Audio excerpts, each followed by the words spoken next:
Ladies and gentlemen, welcome back. I hope you had some very good discussions during the parallel session.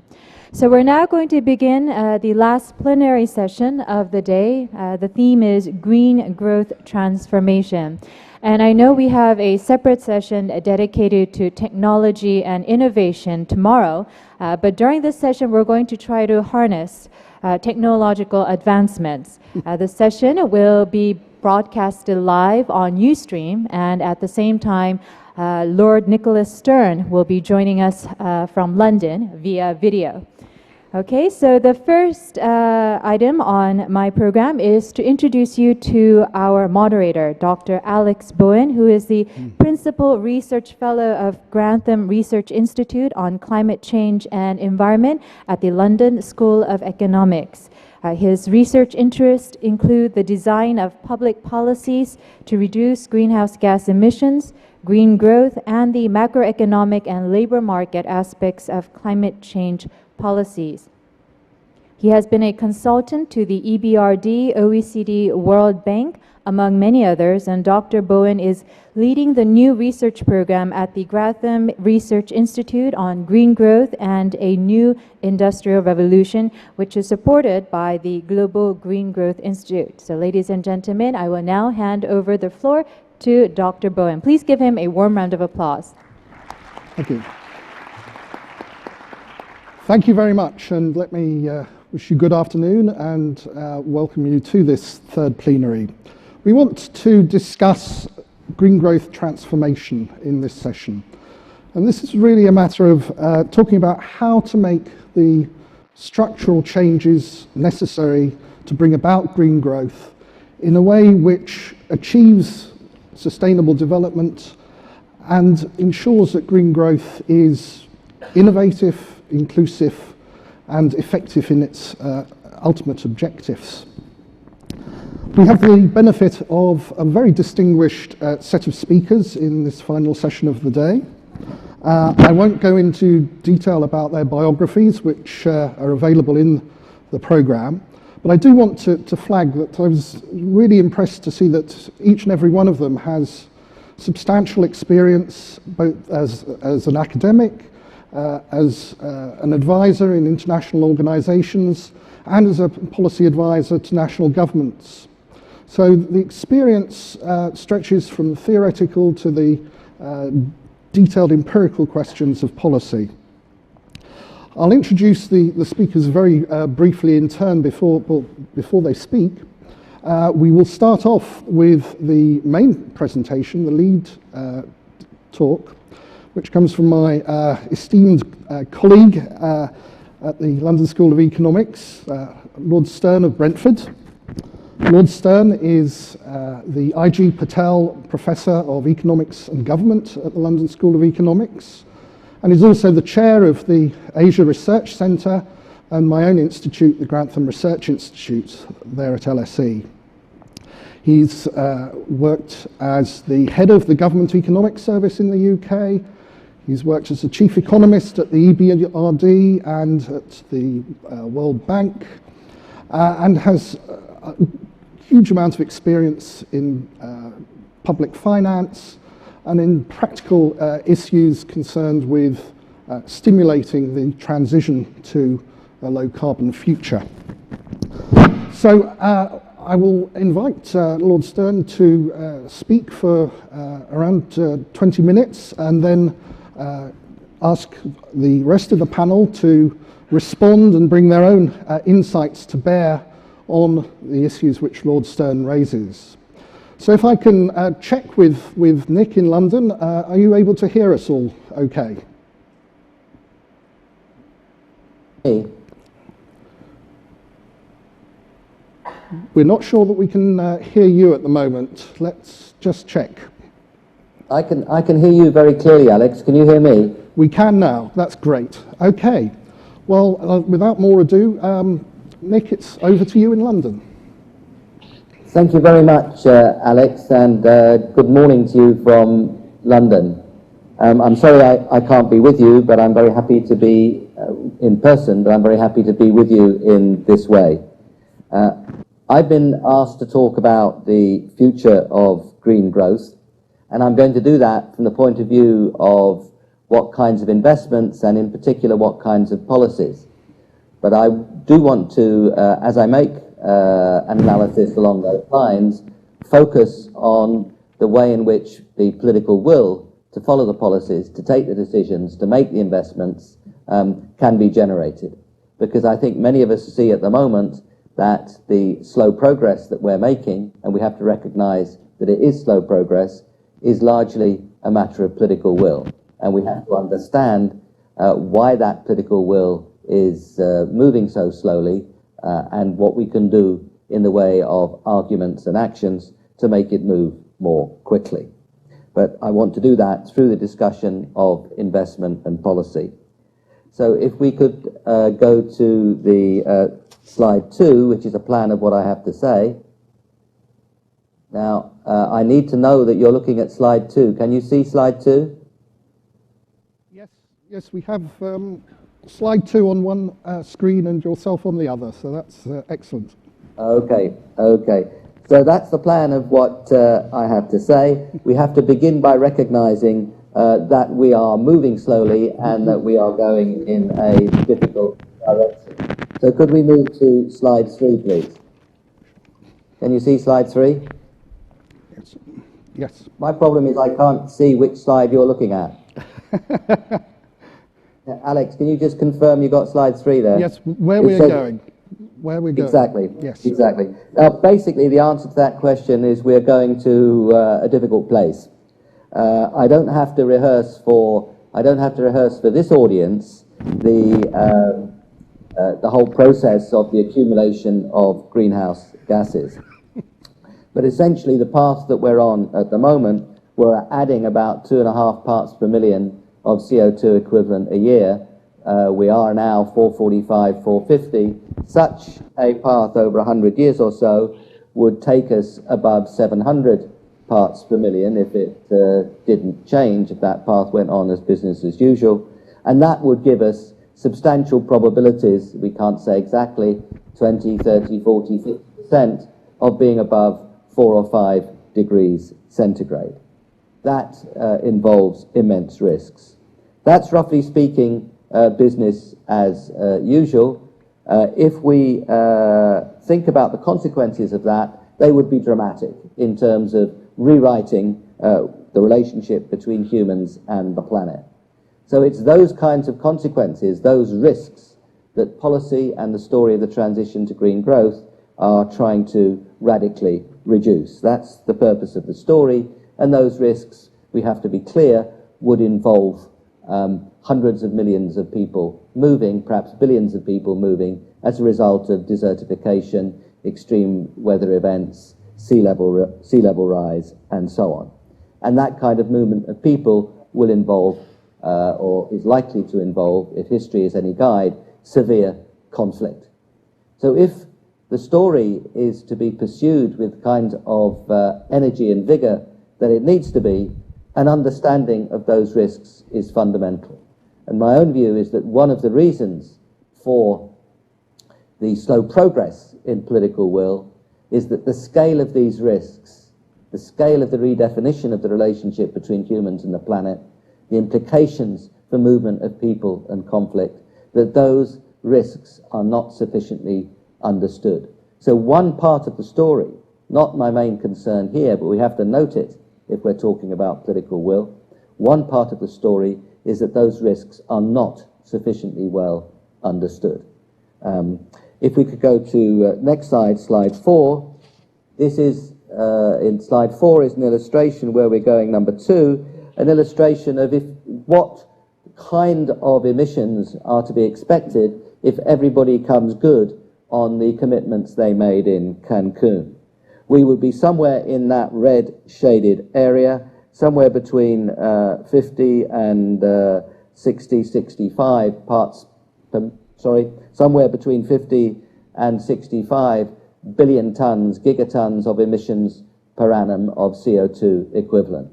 So if everybody did what they said they would do in Cancun, we'd be heading to emissions per annum as a flow somewhere between 50 and 65 in 2030.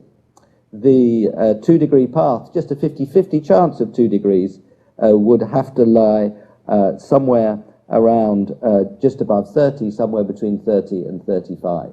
So we're heading, even if everybody delivers on the Cancun-like commitments, we're heading for something that looks much more like a median of 4 degrees than a median of 2 degrees. So business as usual looks very bad. The kinds of promises of change that we have on the table don't look so good either. So there is a real challenge to accelerate change. One of the arguments for accelerating change I've already underlined, which is an understanding of the risk. So if we could move to slide 5. I've already noted that we have a failure to understand risk, and that is one reason why action is so slow. But where I think we need to focus attention today, and I'm sure you have been focusing attention, is on another failure of understanding, fundamental here, which is the attraction and what's involved in the alternative path. I would argue that the alternative path, which is a radical reduction of emissions, is something that involves innovation, creativity, investment, growth, energy security, cleaner, quieter, safer, more biodiverse, as well as fundamentally reducing the risks of climate change. It's this argument that we have to develop and show. It's this argument which, through analysis of economic history, through analysis of what's going on, through analysis of prospects, through examples, it's this argument that we need to develop.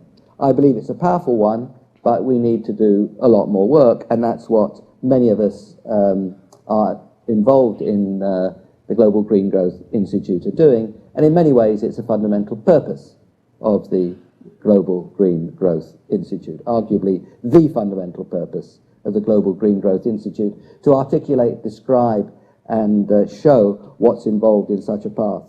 I believe when that's done, it'll be a very attractive description. But it has to be done, and it has to be done with rigor and credibility, and that's our main task. There's a third reason, I think, why progress is slow, is the failure to understand what others are doing. And I think that's another important role for the Global Green Growth Institute. Many countries around the world are making efforts, many firms and cities and provinces are making efforts. There are good examples out there. Not enough of them, of course, but there are good examples out there, and it's important that we understand, that people understand those possibilities and what others are doing, and that they're not acting on their own. I'll come back to this. There's a fourth reason why progress has been slow, is that the macroeconomic mismanagement of the risk countries, which led them into recession, has yielded a set of circumstances, i.e. the recession, which has diverted attention from the green growth story. I'll come back to that. So if we could go to slide 7, please. Slide 7 is essentially arguing that what's involved here is a new energy and industrial revolution. We have to bring emissions per capita down from around 7 tons CO2 equivalent per capita today, down to around 2 tons per capita in 2050. 2 tons per capita in 2050. Remember that United States is 20-something, Europe is 10, 11, 12, Japan something similar, China around 7 or 8 tons per capita. India around 2 or a little below CO2 equivalent from all sources, much of Africa a good deal below that. But we have to get as a world to below 2 tons per capita CO2 equivalent by 2050. Some places, some parts of agriculture, for example, that won't be so easy. It won't be so easy to decarbonize. That means that where we can go to 0 or negative emissions, we have to, if we're to get down as a world to 2 tons per capita CO2 equivalent. If we think that that's impossible, then we are saying essentially that 2 degrees centigrade with a 50-50 chance is not possible. The implications of saying that, of course, are that the world is heading to rather dangerous places. It's much better, I think, to work out what you can do to make that happen rather than simply say it's impossible, even though some people do say that. I don't believe it's impossible. I believe that the route to get there is a very attractive one, and that's the argument that we have to make. And it's a route that is not only involving growth and inclusion and poverty reduction, but all kinds of other attractions as well, although I would put the poverty reduction and inclusion on a sustainable basis at the centre stage of that set of arguments, with, of course, a broad definition of what poverty involves. The high carbon growth story is eventually a contradiction in terms. It destroys the environment in which it's situated, which in turn would destroy the growth process itself. Next slide, please.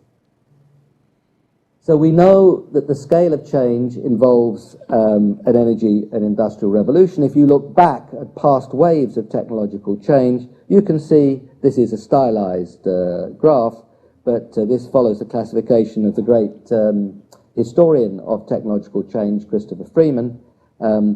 He identified these 6 periods in economic history, and you can see that each one of them has involved innovation and growth over periods of 2, 3, 4 decades.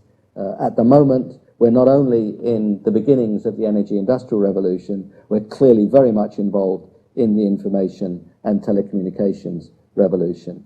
And the graph that shows the information and telecommunications turning down, I think, is probably a mistake.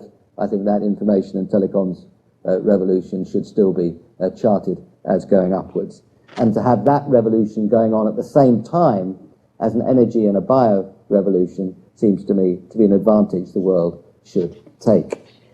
The technical progress, if we could go to slide 9, that's just an illustration of what most of you know, is that in some areas the technical progress over these last years has been extraordinarily rapid. Over the last 7 or 8 years, the price in terms of dollars a watt of solar has come down from 3.5 or so down to not much above half a dollar a watt. It's divided by a factor of 6 or 7 in 7 or 8 years. It's quite remarkable. We will see, of course, as we do in industrial revolutions, all kinds of firms succeeding, all kinds of firms going bust. That's normal for a Schumpeterian story of an industrial revolution. It doesn't mean we should celebrate firms going bust, but it does mean we recognize that in this story of discovery and innovation, some of them will be mismanaged, some of them will back the wrong horse, and that's all part of the story. But what we're seeing is a rapid change, for example, in solar. But not only in solar, I haven't got time to go into the other parts of the story. Now, if we could go to the next slide, investment for the transition. There have been various estimates of what investment is necessary. Alex Bowen and I did some in the Stern Review with our colleagues. Other people have done them as well, International Energy Agency, McKinsey, and so on. We all get ballpark estimates for the incremental investment necessary, 1, 2, 3 percentage points of GDP. This is a story of learning. We're going to find out along the way if we commit ourselves. But that's the kind of story that involved, and I speak always in terms of the investment necessary, not simply the cost necessary. Investment does, of course, involve an abstinence from consumption. It involves an extra commitment to investing. But we get lots of returns for that along the lines I've described, not simply the reduction, of course, fundamental importance, not simply the reduction in the emissions, but also, as I've already underlined, cleaner, quieter, more energy secure, safer, more biodiverse, and so on, and all the discovery that we find along the way. So that's the kind of scale that's necessary for investment, particularly in a time when much of the world is slowing down, much of the world is depressed. I believe it's the kind of investment we can and should be making, and we have to be marshalling the arguments about why we should be making it, describe the policies involved to stimulate that investment, and explain the benefits in a much more persuasive way. I should note, though, when we're talking about investment costs or investment levels that are necessary, that those investments will be lower the more we discover and the better we are at energy efficiency. On the other hand, those investments will need to be higher, the weaker is policy.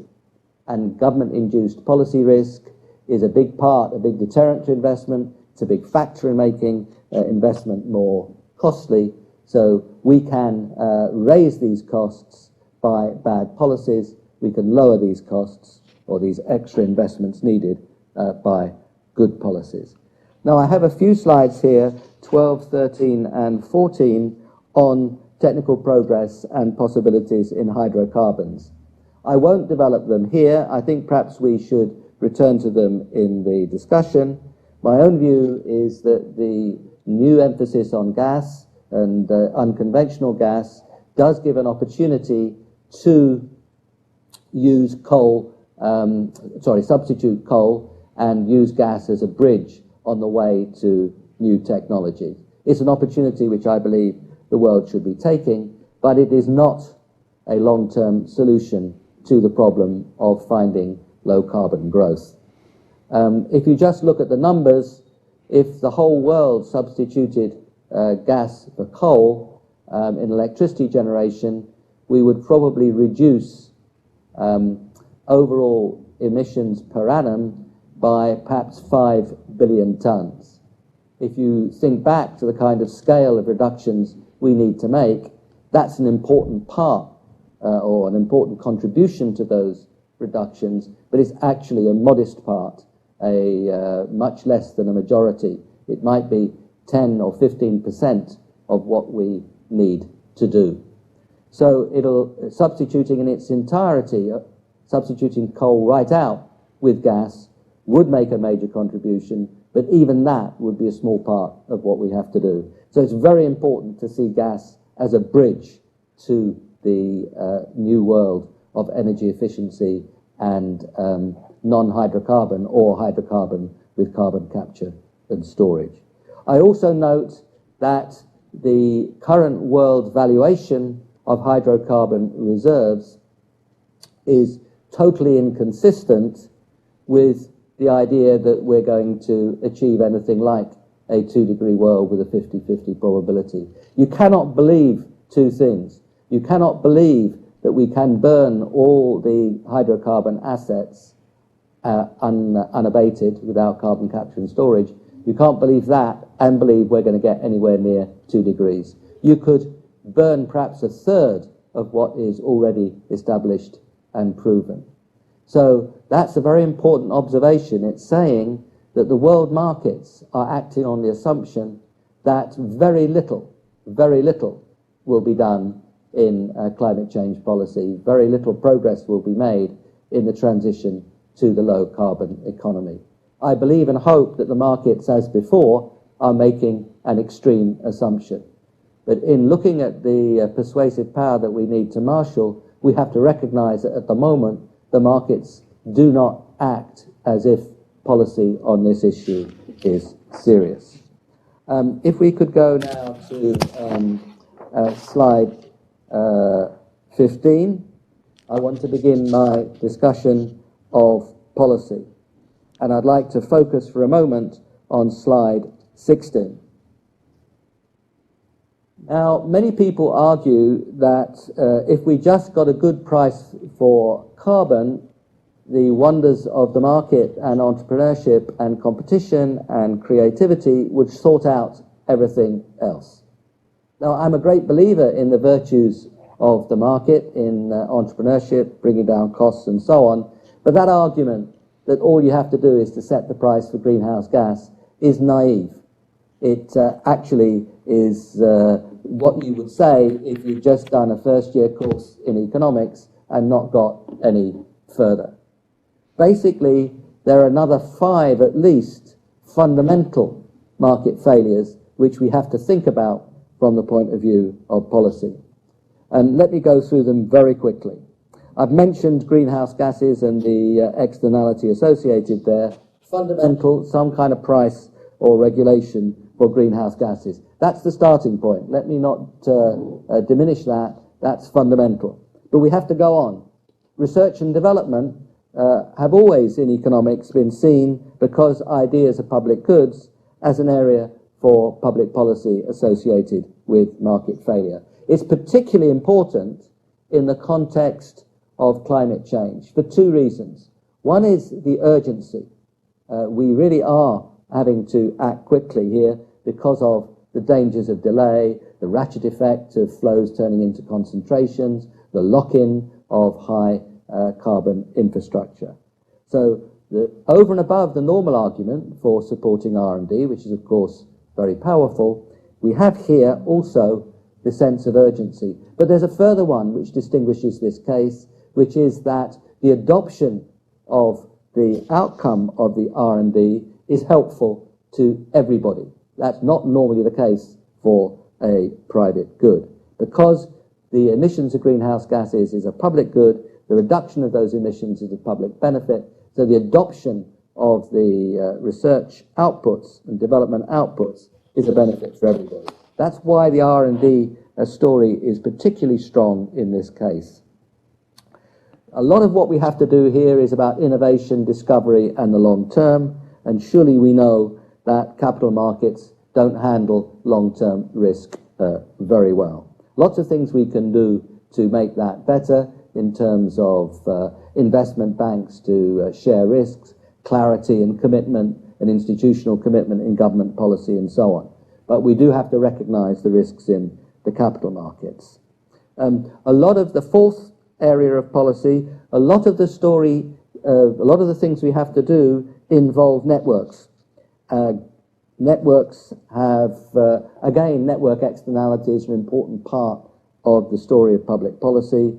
Electricity grids, public transport, broadband, recycling, community action on insulation, and so on.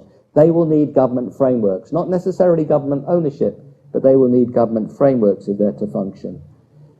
This is a story in large measure of information for consumers on what they're buying, information for producers on what the options are. This is an area where information is likely to be of great importance, all the way from labeling of refrigerators to ways in which producers can recognize what is available for them. Finally, I've mentioned some of this already, but it's of great importance. There are many what we call co-benefits of action here, not just a reduction of risk in climate change, but ecosystems, biodiversity, energy security, and so on.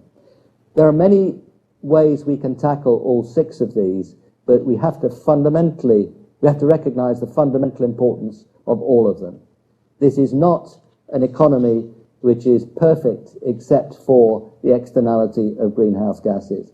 This is a challenge where we have to make radical change.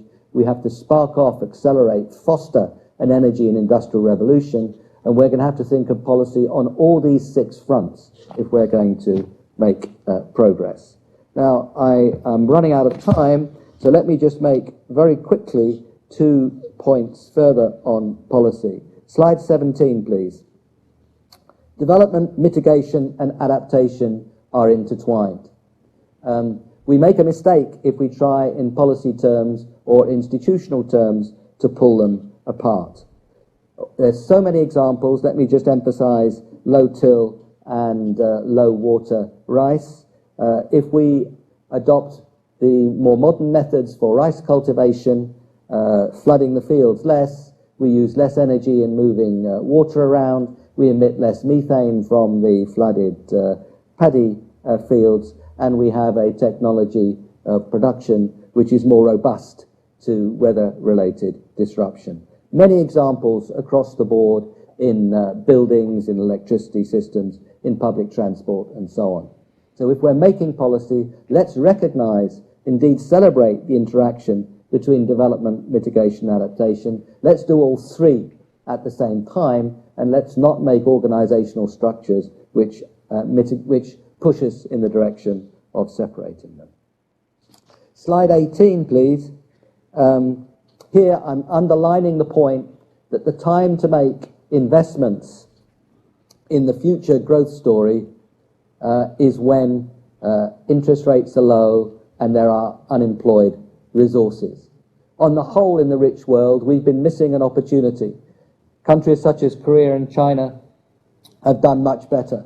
But on the whole, over these last 5 or 6 years, the rich world has missed an opportunity to go strongly, whilst interest rates have been low, whilst resources have been unemployed, in investing. It's gone much too slowly. We missed an opportunity to go in the direction of the growth story of the future. It's not too late. We're not out of this recession, but key to unlocking the private investment that will drive all this will be strong and clear government policy along those 6 dimensions of policy which I described. And it's important for the Global Green Growth Institute and other institutes working on this to make this case very strongly. Now, the final part of what I have to say is about collaboration. I think collaboration will be much easier.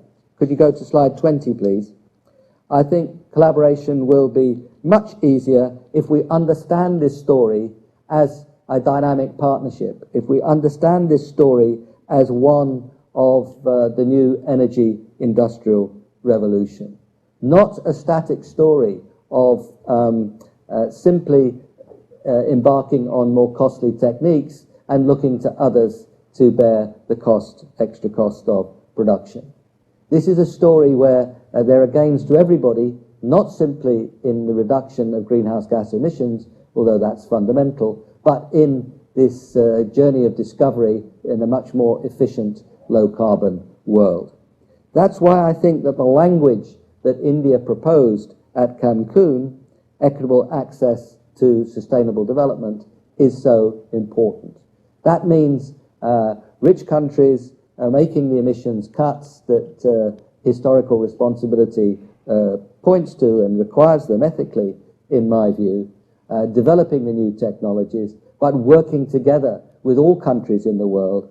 Other countries will be discovering technologies too, to find the route to sustainable development and make that access to the route equitable. It's a different kind of picture to the kind of arm wrestling that we've seen up to now. It's a different kind of idea. It's not simply static burden sharing, it's dynamic participation and collaboration in the growth story of the future. It doesn't take away obligations from rich countries, far from it, but it sets the whole story in a different light, and it means there's so much that we can get on with without waiting for the details of a formal global agreement. And indeed, it's quite cheerful that many countries are getting on with it in the absence of that global agreement. So if I could turn to my last and concluding slide. I've argued that we're not going in a very good direction and action is too slow. It's not absent. There are lots of good examples, but at the moment we're headed for a dangerous place, and the reason for that is that the political will is not strong enough. Not strong enough because we don't understand the risks well enough. The political will is not strong enough because we don't understand the attractions of the energy industrial revolution well enough, and that's where I've focused my comments. But also I think because we're not good enough at collaboration, and I've tried to describe very briefly how we could get better, and political will has been slow because the rich countries have got diverted and mired in a macroeconomic crisis of their own making. So I think the story that we're telling, the analyses that we're all making on what's involved in making green growth happen are of fundamental importance, not simply for the technology and the policy detail that interests so many of us, but also they're important because we have to take them out and make them plausible and make them convincing if that political will is to be generated. So let me stop there. There are one or two other things perhaps which I could take up in the discussion, including an argument I'd make that the current leadership of the international institutions and the current leadership around the world in emerging markets, rich countries and elsewhere, is as good as we're going to get. It could be much worse. I think these next 2 years are going to be fundamental in making the case which we've been discussing today. Thank you very much. Thank you very much, Lord Stern.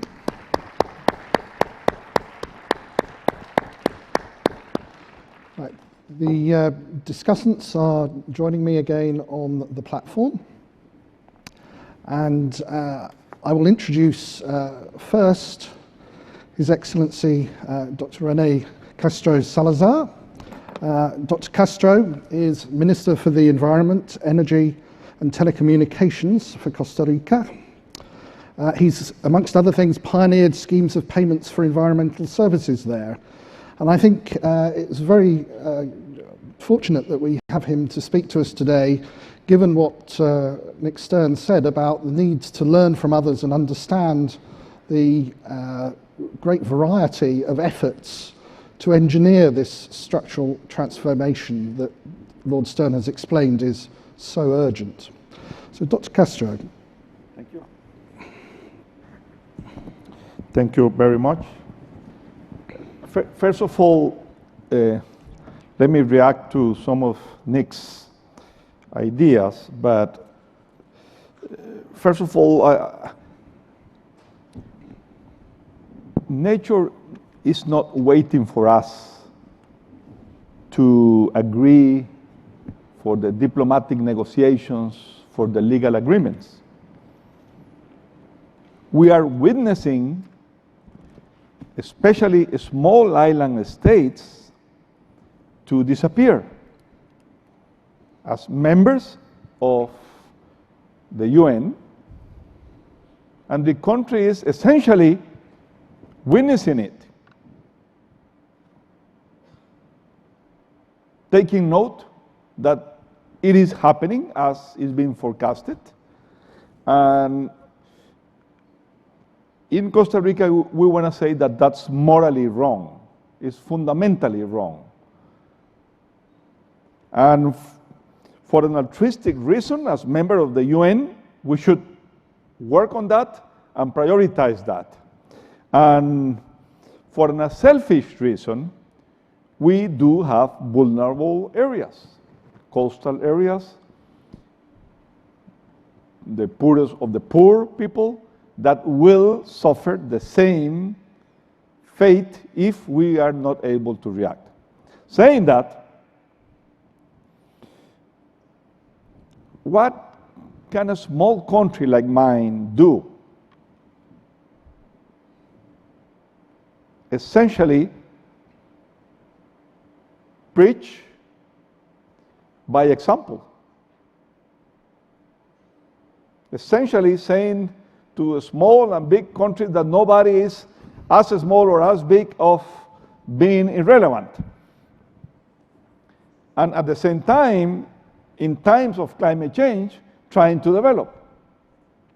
For example, let me show in this graph, I don't know how are we gonna present this. I can see it, but you cannot. Yeah. This is my country, small one, and if you go to the upper figures, 1940, 1950, and others, you see a country with a large percentage of the territory covered by forests. Then, we call this the Costa Rican striptease. You know, we slash and burn, cut down the forests, and we went all the way to 1987 in the second row, from 75% of forest cover to 21% of forest cover in 40 years. We did as many other countries did, as US did, as Europe did. We cut the trees for houses, for railroad tracks, for burning, for cooking, without even we slash and burn for unsustainable agriculture. In 1987, it was a major change in the public opinion. People are starting to realize that probably 1 or 2 decades after that, we will be running out of forests. So the government started to change and propose some introduction of an oil tax. Since then, we introduced a 3.5 tax in the gasoline and diesel, and you can see the recovery. Thank God in the tropical forest, the wind and the animals and the natural regrowth goes so fast that by 2010, the forest coverage, which is the last figure, is 52.3%, again. So we are paying, the ones driving cars, are paying the farmers and the landowners to keep the forest standing. And by doing that, we have realized that many other benefits or co-benefits, like watershed protection, like biodiversity protection, like scenery and beauty, are evident, not only for Costa Ricans, but for the world.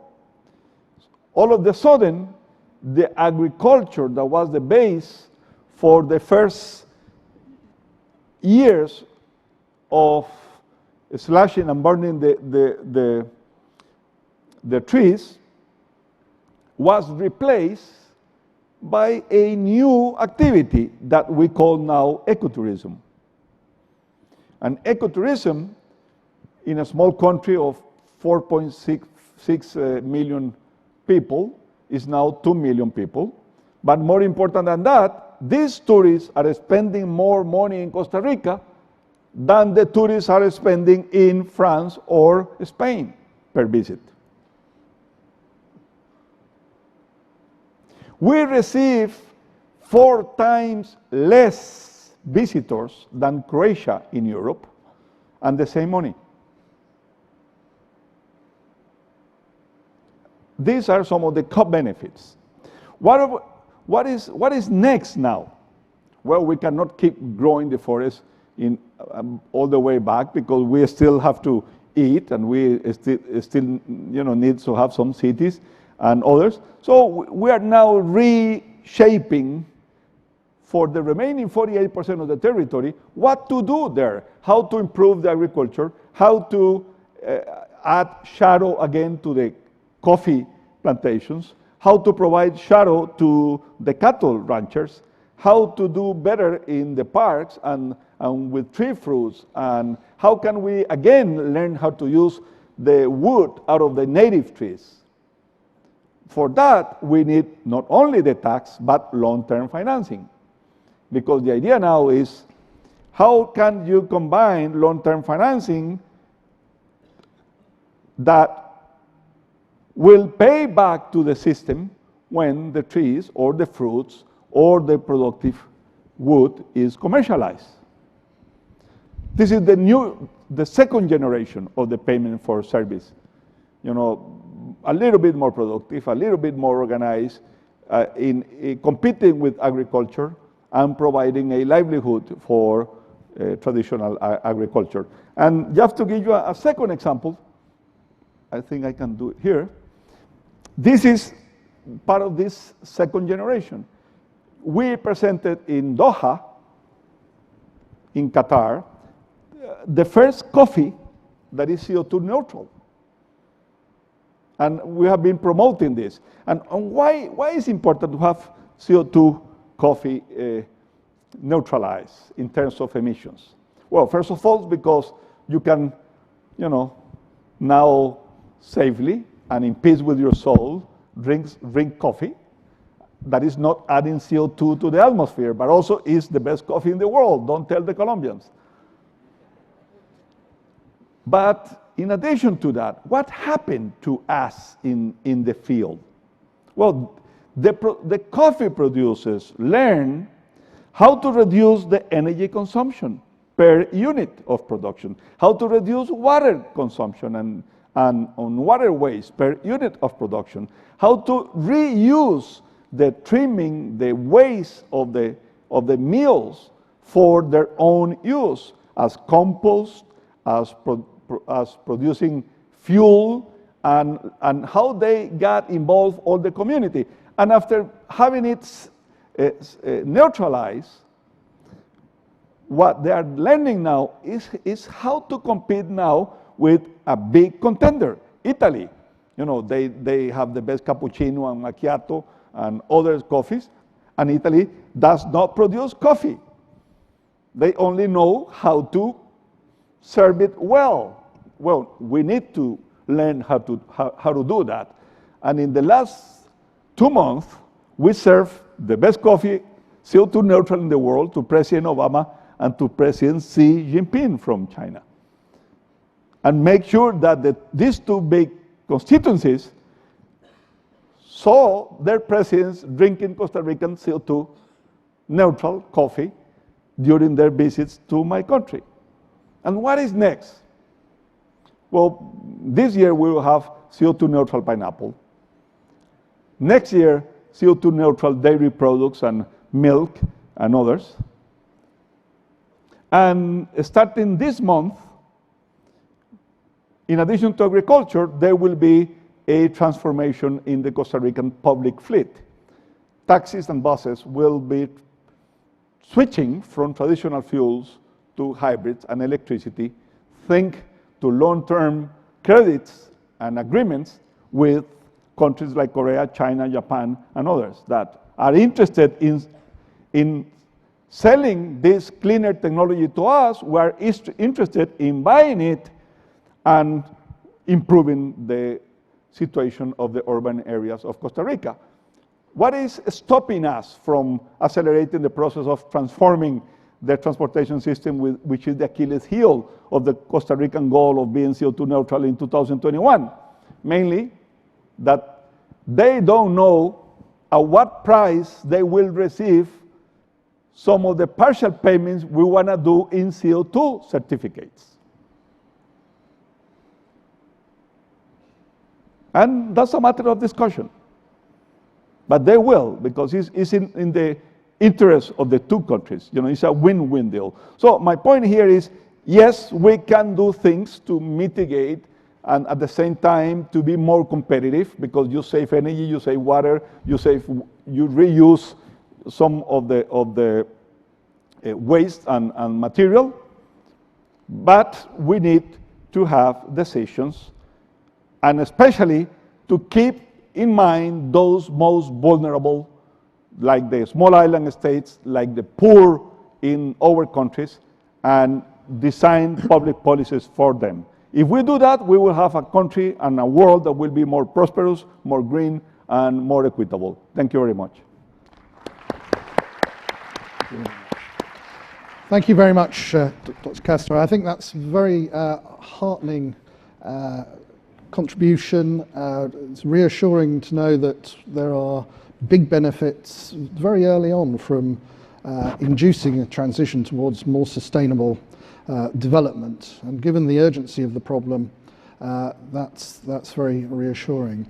I should have explained that Dr. Castro has to catch a plane, so we'll have to leave almost immediately.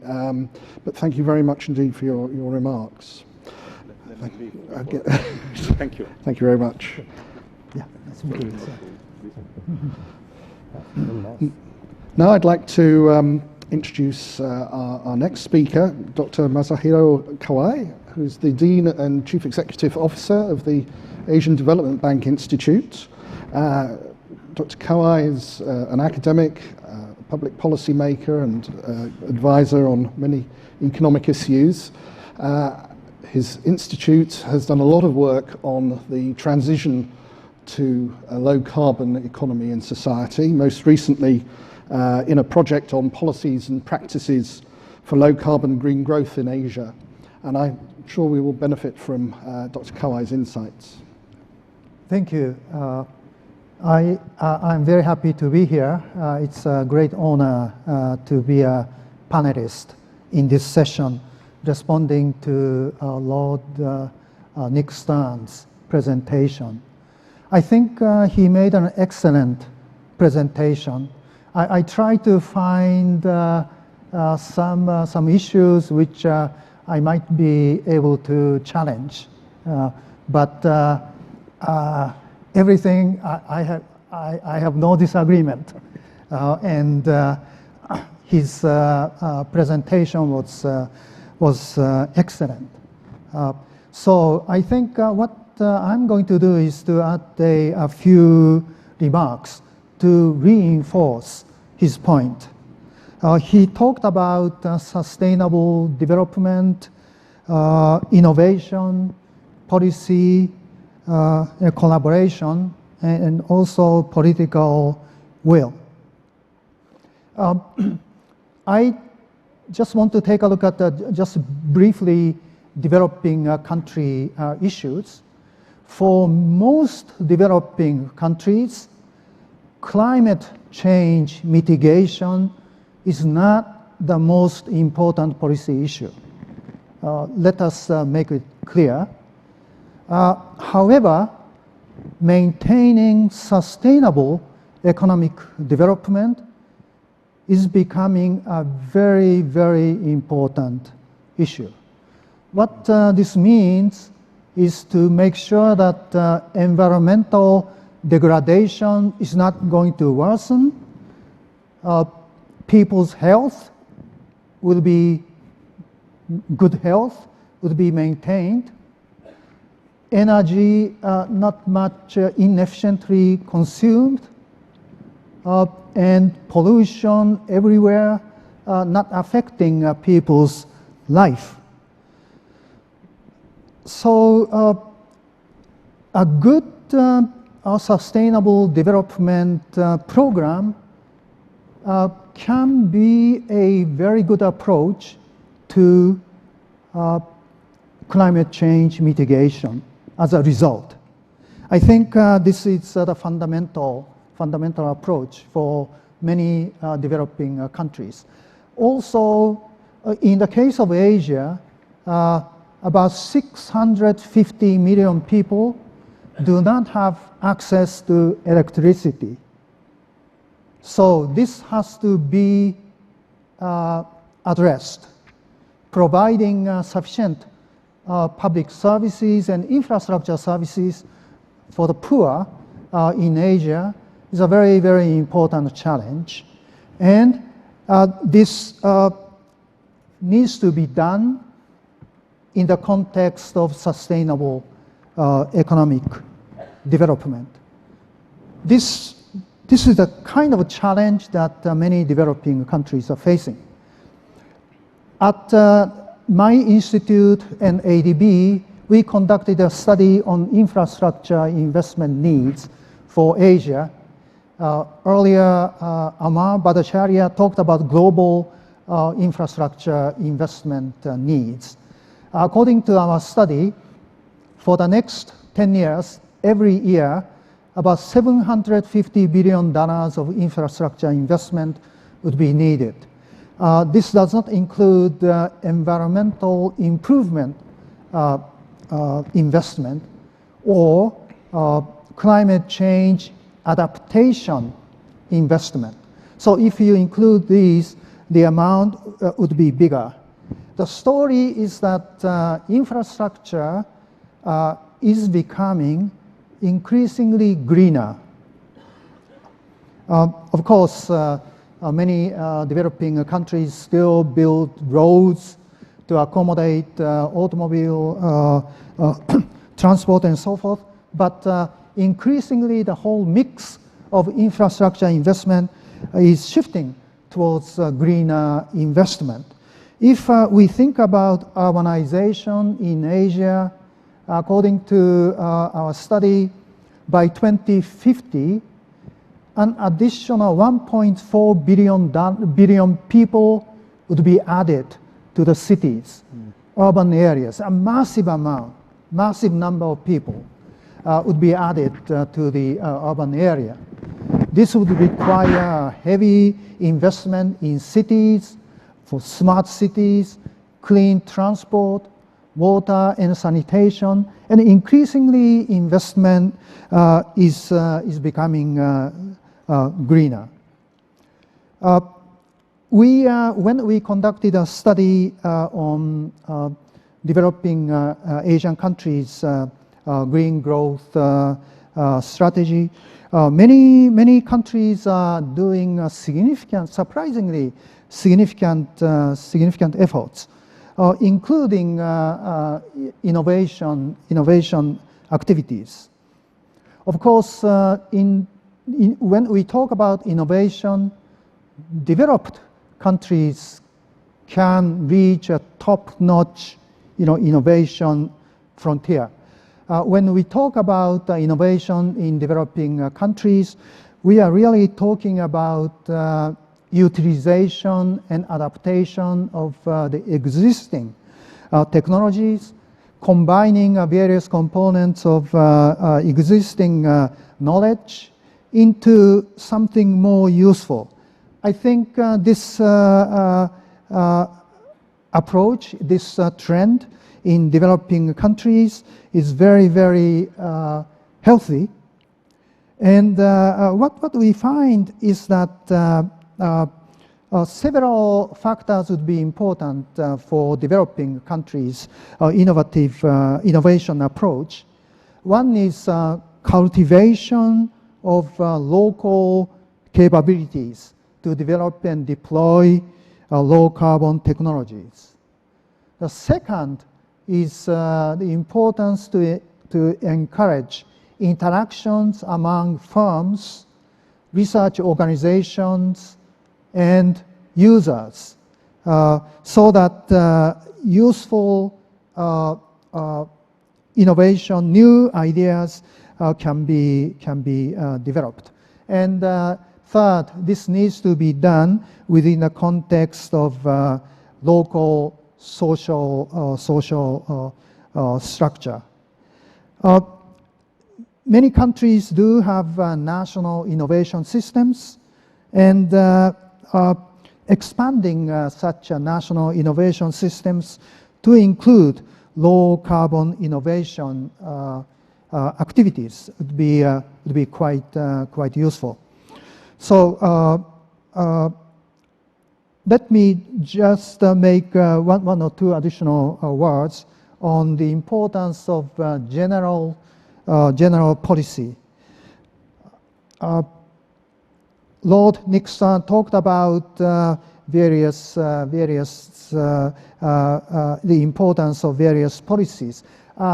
We also believe that a combination of various elements would be quite important. Combining government regulations to contain emissions. Second, governments providing incentives so that firms can expand R&D activities and also can diffuse. The government, public sector can diffuse low-carbon technologies.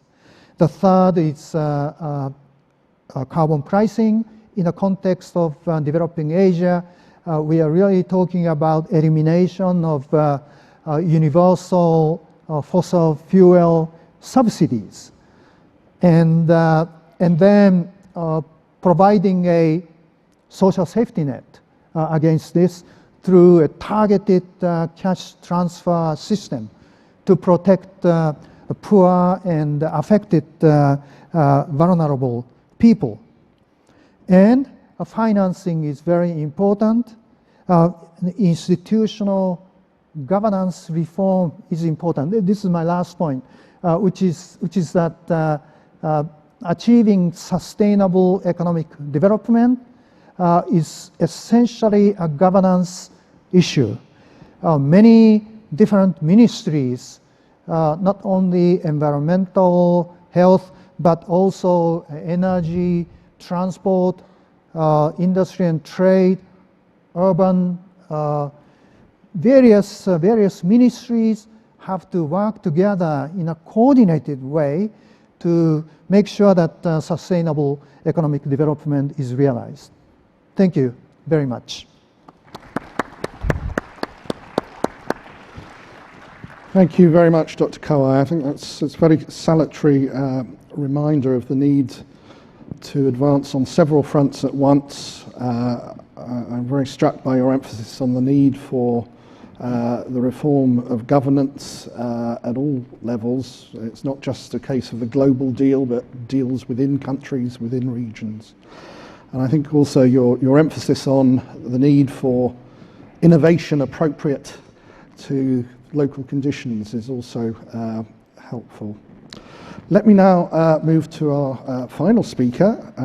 Our final speaker is Dr. Kirit Parikh, whose current role is as chair of the Research Institute Integrated Research and Action for Development in India. He has, of course, had a long and distinguished career advising international bodies and the Indian government. He has, for instance, been chairman of the expert group of India's Planning Commission advising on low carbon strategy for inclusive growth. And I know he's had a long interest in making green growth inclusive. Dr. Parikh. Thank you, Alex. I think there are very few things that one can object to in what Nick Stern said, but I would begin with his last observation. This mic is giving feedback. Okay. The last observation, he says that we should have really global technologies, at least the green technology should be made global, almost global public good. Why he didn't use quite those words. But I can remind him that, in 2005, at the Gleneagle summit of G8+5 heads of state, Prime Minister Manmohan Singh had proposed that we should set up a set of institutions like the CGIAR, which is doing research in agriculture, to do research and develop technologies as global public goods for climate change and those issues. And I think this would certainly is a necessity that we develop many of these technologies as global public goods. And even if we don't develop it as a global public goods, I think what we need to at least recognize is that the transfer of these should be made in a way that is consistent, that promotes sustainable development or promotes, let's say, mitigation of emissions. Let me give you one example. Today, China is one of the cheapest supplier of PV, photovoltaic cells. Now, the US is objecting to countries like India that Chinese are giving you this, which are subsidized in some ways, and that you should not have any domestic content requirement, that you should really buy from us our PV systems, which are not these. And there is raising issues about WTO issues. I think maybe one should at least have some global understanding that any technology which is promoting mitigation, even if it is subsidized by one country, by the exporting country, should not be brought to WTO or should not be just raised an issue about it.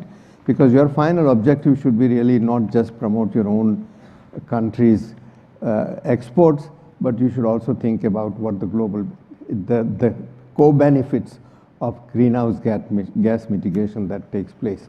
And I think that would at least help us set up PV systems faster than otherwise. The other, I'm referring to some of the questions that were raised as one had to answer here. And the second question, he says, how can innovation appropriate to the endowments and circumstances of developing countries be stimulated? In an earlier session, we discussed on energy that yes, the issues and the options and the strategies would be different for different countries. So we do need to do research and adaptation of research and innovations for developing countries. And of course, apart from having innovation centers in different countries, we need to have a finer, more frequent exchange of information, collaboration, and research support should be given to developing countries who are developing their own technologies or tweaking the global technological solution to suit their own requirement. There is also a question of how can green growth be made inclusive, helping the poor and the dispossessed. Now, I think one needs to understand what one means by inclusion. Inclusion really is just a many-dimensional things. It's not just access to education, it should be, or income or energy, but it should also be access to education, to health facilities, to a whole lot of different things which make people, feel that they are included in the society. In a sense, one can say that one can define a just society as one in which every child who is born has the same expected income over his lifetime as anybody else. And if you define a just society like that, then you need to think in terms of doing a lot of things in terms of providing human capital, skills, education, and make everyone equal in that sense. So the access to not just energy, but access to all kinds of public services is required. First, you have to build the capacity of the child to have the same ability or same opportunity to have develop his or her capacity to the extent possible, and then have similar access to public services and public goods so that he can function in a more effective way. He can use his capacity to function in an integrated way. If that is the notion of an inclusive society, we need to go somewhat beyond just worrying about green growth, but also we need to think in terms of green growth, which is inclusive in a much wider sense. So that poses a much larger challenge than what we are discussing so far here today. I think, how can green growth policies contribute to industrial strategy? It seems to me that we should really not worry about promoting industrial strategy. We should just think, set our pricing systems and tax structures in a reasonable and a correct way or an optimal way, then industry will take care of itself, and it would be incentivized or motivated to work and do the right things. But that way, first thing that needs to be done is to set an appropriate structure of pricing and taxes and incentives that are required. The main barriers to bringing about a transition to low carbon growth in societies with differing needs and opportunities is, I think, currently is the high cost and lack of skills. And I referred to it earlier. If suppose one wants to expand renewable power in a substantial manner, not just few demonstration projects, but if suppose India were to put not 50,000 but 1 million megawatt of solar plants, which is what we'll need if we want to rely largely on solar, then I think we need to worry about not just how to find the money for that, but we need to worry about how can we absorb that solar power, because it's available only for a limited amount of time during the day. So we need to have balancing power, which has to be either hydro, which may have a limited capacity, or which may be gas, which we may have to import at a high cost, or have storage of technologies such as batteries or whatever it is with various storage technologies. All that can be expensive, and so we need to think in terms of the highest cost. On the other hand, if you were to go to a local level and say, I want to develop village level plants to provide local level energy, then I think you have to think in terms of the skills required to operate, to organize it, to make it a financially viable business model, and think about the kind of person who can do all this. Would he be satisfied with the income that he will get in a small village? And the idea would be no, he needs to have a much larger a set of maybe 100 villages would be all right. But then it will not be strictly a local solution. It will be a solution with a local grid, and then you might as well connect these grids to the larger national grid. So I think one needs to think a little more clearly about the issues and the object and the problems that we are facing at the moment. Lack of skills, lack of enterprise at the village level. Then the question is raised about how do we have better infrastructure, planning and improved land use planning and improved land use. And this was a question that was raised, and a professor here raised, that Asia would have some 1.2 billion people in urban areas, and India has something like 350 million people in urban areas today, and projections say that we may have anywhere between 600 to 700 million people in another 3 or 4 decades. So putting another 350 million people in the urban area is a huge challenge. And it isn't as if that we have an opportunity to develop these all urban cities in a de novo and a clean slate. We have to think in terms of the legacy of past structures, the existing structures of cities. These people will come into Mumbai or Delhi or Kolkata or Hyderabad, and these cities already have a structure, a land use pattern, and so on. And to think in terms of providing the infrastructure, the services of water, sanitation, etc., in a way that creates for a sustainable city, I think is a huge challenge, and it's a huge and it's a complex research problem, as how do we go from here to there, and we need to work this out and develop a strategy for that. I think finally, I think that I would say the outlook for green growth has been currently somewhat obstructed by the macroeconomic crisis, in the sense that people have stopped investing as much as they would have liked. And though I do believe that what Nick Stern says, that with low interest rate, this is a great opportunity, and so on. Unfortunately, reserve banks or central banks in many countries see this as or raise interest rate to fight inflation, even then when there is an macroeconomic crisis of a different kind, and that actually obstructs or reduces investment, and one finds that you are in a problem where not just investment go down, the economic growth also goes down. And I think we need to balance the various kinds of investment that we need to make, as I was already pointing out while talking about inclusive growth, that you have to balance the investment you make in energy, green energy, clean energy, renewable sector, but also in education, in health, and in other public infrastructures and facilities which make people function effectively. Thank you. Thank you very much, Dr. Parikh.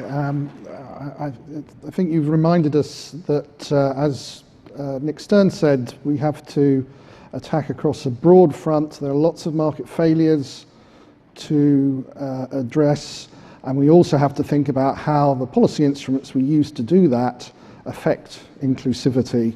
So we have to take a holistic approach towards sustainable development. Right, now we are rather short of time. I know Dr. Kawai has to dash for a plane as well. What I'd suggest is we take 2 quick questions first, and then if Dr. Parikh and Nick Stern in London are able to stay a little longer, perhaps we'll be able to squeeze in a couple of questions after that. So may I ask for a couple of questions or brief comments from the floor? Please remember, do identify yourself and your affiliation briefly. Yes, there's one question down here. I'm Kevin Orama from the African Technology Policy Studies Network. My question is basically taking an opportunity of having Lord Stern here and the distinguished panelists to raise some of fundamental issues that are of concern to me. One is, to what extent do we see the current discourse on green growth as a transition to a new economic model, what Nick refers to as the new energy-efficient industrial revolution? And if we think we are transiting, what's the difference between this and the current industrial revolution that is now foundering? Then the other one is the question in terms of the joint discovery that Nick referred to, the joint discovery in the transition to the new global economy, new carbon-efficient economy. The question then there for me is, how is this discovery shaping in our minds in terms of the role of developing countries where we have the greatest opportunities for growth, the greatest opportunities for efficiency improvements in the energy uses, in resource uses, and also the greatest opportunities for productivity improvements, vis-a-vis the lack of capacity for technology and innovation in these countries? Are we repeating the same problem that we had of exclusion of the larger majority of people at the bottom of the pyramid in the whole dialogue and discussion that we're moving forward with? And then the other question I have, the third one, will be the fact that you raise again, Lord Stan, that development, climate change mitigation and climate change adaptation are intertwined. And we make a mistake in trying to separate them. How do we see this playing out in terms, again, of the high discount rates of the poor in the developing countries, meaning that they need urgent development, whether it's brown or red or blue or yellow? And in that case, the choices will go for maybe fossil fuels, for instance, because of the huge subsidies that there are within that system at the moment, making it cheaper than renewable energy. Thank you. Okay, now there were actually three questions there, so I think what I'm going to do is ask Masahiro if he would like to just respond briefly before he has to leave. Nick, can I just check with you in London? Did you hear the questions okay? Yes, very clear. Thank you. Masahiro. I think the kind of transition that the gentleman was talking about has already taken place. It's ongoing. It's a gradual process. I think the pace is going to depend on the next set of policies, incentives, and kind of innovation that we are going to expect in the global scene. Okay, thank you. Nick in London, would you like to answer those questions? Yes, there was a question about the first one, is this a beginning of a new economic model? I think that it is. It embodies, obviously in a capitalist market economy, much more strongly the notions of community and responsibility. Responsibility in relation to the environment, responsibility across nations. If you just take community first, much of what we're describing functions much better in a community. You can't reuse and recycle other than in a community. You can't have public transport other than in a community. You can't have combined heat and power other than in a community. A lot of this is a story about communities functioning much better, in large measure in terms of waste, a large measure in terms of taking the opportunities involved in the new technologies. So I do think that it's a different kind of attitude to responsibility to others and the functioning of the community. That is entirely consistent, and indeed would have to be consistent, with an economy which is driven largely by private investment, actually where most of the discoveries are driven in the private sector. And I do think then it's a new economic model, if you like. It's not an abandonment of a system primarily driven by market incentives, but it gives a story of different kinds of responsibilities and behavior and roles for government and community in such a system. And I think it's good to discuss it along those lines. On joint discovery, and this is related to a point which Kirit Parikh put very well, when Manmohan Singh proposed a kind of CGIAR for green technologies at the G8 summit in 2005, he was indeed advised by my good friend of 40 years, Dr. Kirit Parikh, and wisely advised in my view. I do think that that is valuable. I think it could not be an exact parallel with the CGIAR, because looking back, at the Green Revolution story, which was largely a wheat story and then became a rice story as well, of the 60s and 70s, at that time, most agricultural research was very much in public sector activities. Now, most of agricultural research is in the private sector. For many of us, that is actually a problem.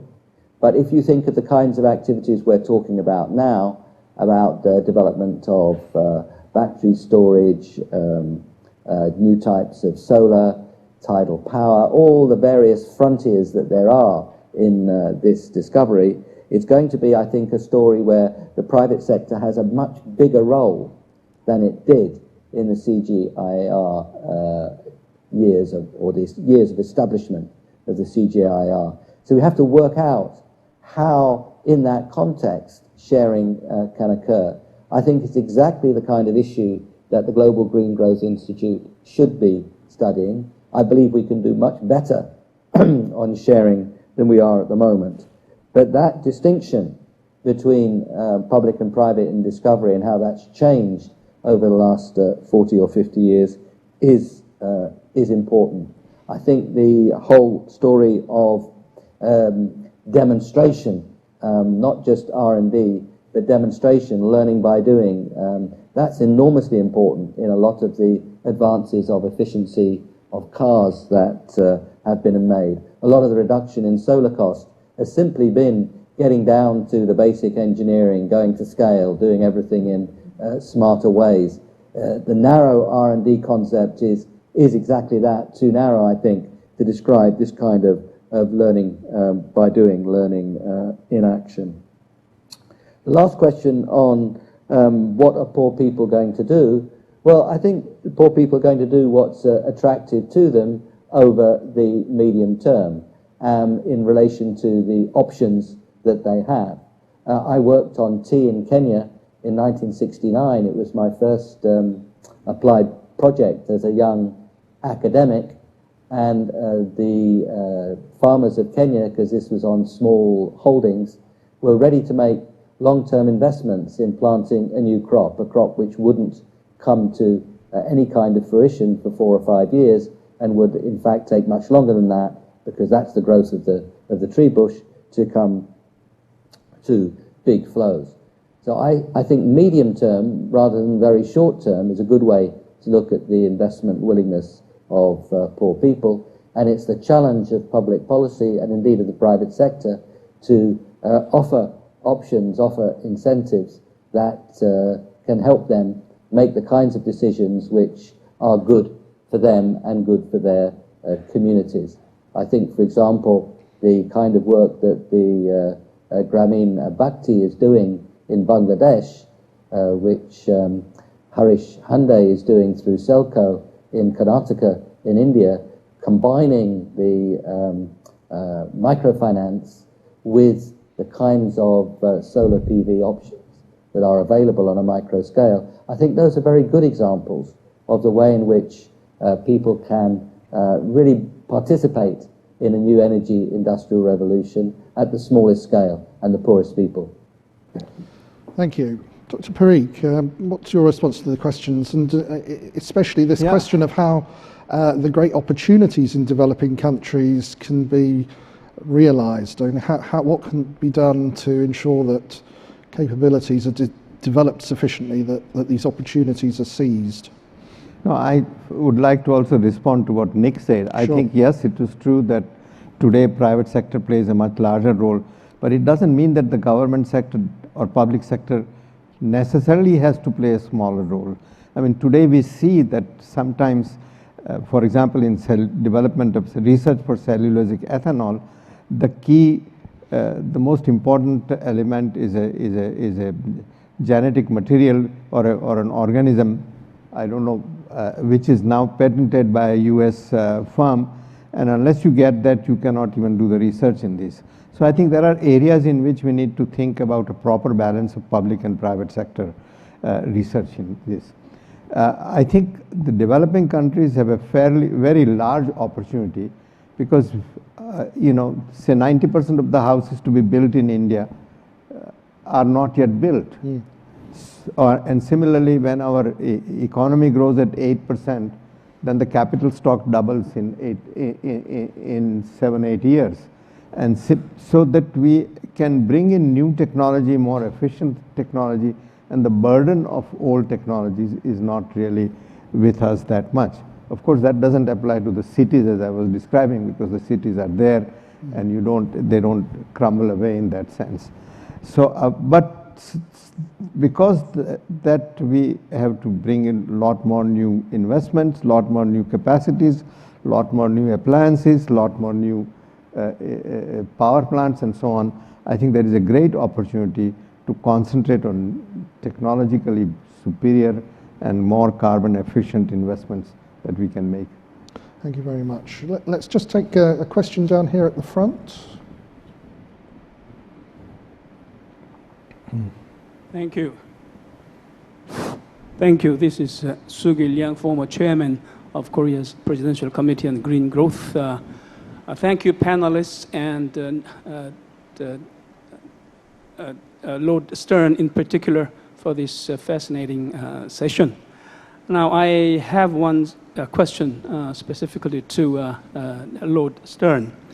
I think Lord Stern's ultimate concern was how to have the global community meet the target of limiting the temperature rise to less than 2 degrees centigrade. And he made a very persuasive self-interest argument for green growth as a way to make the case for green growth in order to persuade individual countries to participate in the global effort. Now, I would say that this his argument basically constitutes what I might call a bottom-up approach. And but my concern is that bottom-up approach to that eventual global target may not be sufficient. You cannot persuade every country on earth to rally behind you and participate in the green growth campaign. There may be some big countries, some big emitters, we know who they are, which may never be susceptible to this line of self-interest argument for green growth because of the complexity of the political situation in those countries. Do you think that we can still try to sell this green growth argument to some of those countries? And my personal sense is that we need something more than this self-interest argument. In other words, to augment this, we need something else. We need, I think, some kind of a top-down approach to somehow persuade, and if not force, all the countries to participate in this global effort. And so we do need, nonetheless, a top-down approach, and we are now working on it, which is, I think, the Durban platform negotiations. And my my question is, what are your prospects for the success or failure of the Durban platform?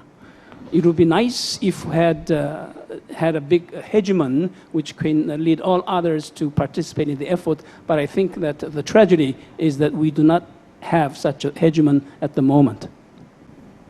Right, well, that's a very big question. I'll have to ask Lord Stern to be very pithy in his response, but it's a question about building a big enough coalition. Can it be done without strong top-down global agreements?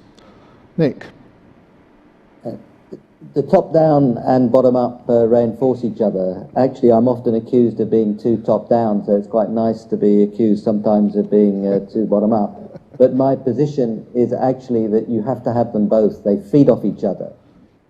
Countries are much more likely to take strong action if they see this as part of a process where many other countries are involved. And so that top-down framework enhances the incentives for bottom-up action. Similarly, if countries are negotiating a top-down agreement, examples, particularly in their own country, but also from elsewhere, of how this works and how it could work well, will make them much more likely to sign up to a top-down agreement. Many people who are close to the Montreal Protocol argued that it was much easier to persuade people to cut back on CFCs when it was demonstrated that they're relatively cheap ways of doing that.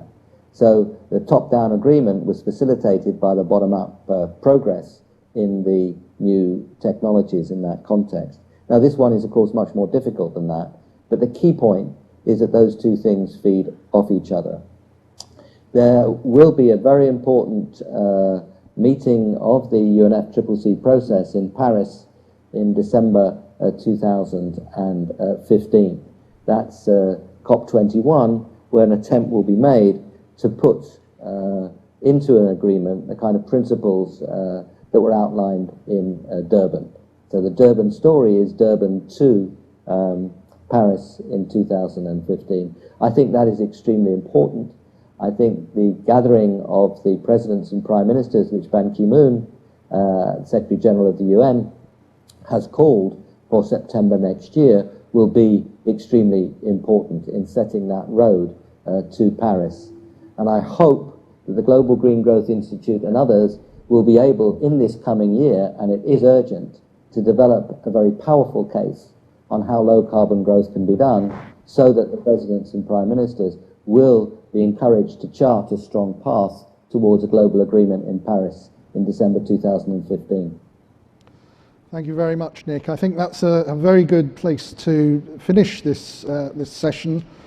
Big challenge for the Global Green Growth Institute, for Korean government and other governments. But I think we've heard enough in this session to appreciate that there are some grounds for optimism, and that's what we have to make good use of. Let me now invite you to thank our departed speakers, also Dr. Kirit Parikh, who is here, and Lord Stern in London. Thank you very much indeed.